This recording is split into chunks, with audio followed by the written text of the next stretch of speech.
Bismillahirrahmanirrahim. Welcome to Thought Tricks. Assalamu alaikum to all of you. Hope you all are doing well. This is Mahanur Saeed, and today we are gonna learn about a new disorder that is tic disorder. Tick disorder होता क्या है, इसकी definition पहले discuss कर लेते हैं। टिक एक sudden मतलब कि जल्दी से कोई चीज़ रैपिडली और रिकरेंट बार बार होना एक चीज़ का, और तेज़ तेज़ स्पीड में होना, और रिदम नहीं है उसका कोई कि वो दो दफ़ा एक चीज़ हुई है और दो दफ़ा एक चीज़ हो रही है, नहीं। इसमें मोटर भी इन्वॉल्व होते हैं और वोकल मूवमेंट्स भी इन्वॉल्व होती हैं, और वो जानबूझकर नहीं कर रहे होते बच्चे। उनका इनवॉलेंट्री हो जाता है, आहिस्ता आहिस्ता ये टिक्स उनकी इनवॉलेंट्री हो जाती हैं। हमारे पास दो तरह की टिक्स होती हैं, एक होती है सिंपल और एक होती है कॉम्प्लेक्स। सिंपल टिक में हमारे पास आई ब्लिंकिंग के वो आंख बार बार झपक रहे हैं अपनी, या क्लैपिंग कर रहे हैं, या फिर टंग को रोल कर रहे हैं अपने माउथ के अंदर।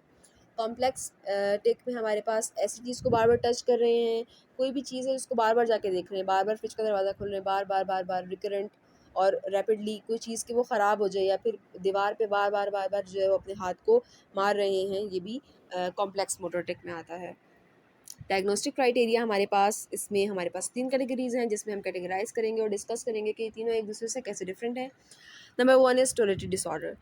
टोरेटी डिसऑर्डर में मल्टीपल मतलब एक से ज़्यादा मोटर और एक वोकल टिक्स होंगी, वोकल टिक प्रेजेंट होती है। मोटर जो टिक्स हैं वो डिफरेंट होती हैं, और वोकल टिक्स जो है वो इसमें एक प्रेजेंट होती है, जिसमें हमारे पास वोकल टिक में कोई भी ऐसी अनयूजुअल सी आवाज़ निकाल रहे हैं मुंह से, या फिर डॉग की तरह बार्क करना स्टार्ट कर दिया है, या फिर कोई भी विसलिंग कर रहे हैं, वो विसल बजा रहे हैं अपने मुंह से, या हमने जैसे मोटर टिक्स के बारे में पढ़ा है पीछे कि वो आई ब्लिंकिंग कर रहे हैं, इनवॉलंटरी मूवमेंट कर रहे हैं, ये सब चीज़ें जो हैं वो इन्वॉल्व होती हैं।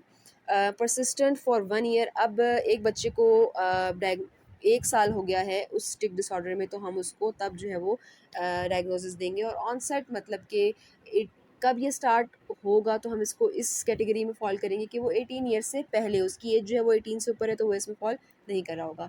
Second one is persistent vocal और मोटर टिक डिसऑर्डर। इसमें क्या होता है, इसका जो ए पॉइंट है वो ये बता रहे हैं हमें कि या तो मोटर प्रेजेंट होगा या तो वोकल प्रेजेंट होगा। ऐसा नहीं हो सकता कि दोनों एक साथ प्रेजेंट हो, क्योंकि फर्स्ट वाले में हमने पढ़ा है कि वो दोनों प्रेजेंट थी।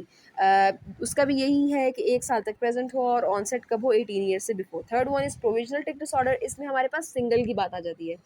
फर्स्ट वन में हमने मल्टीपल्स पढ़े हैं, सिंगल या मल्टीपल मोटर और वोकल टिक प्रेजेंट होते हैं।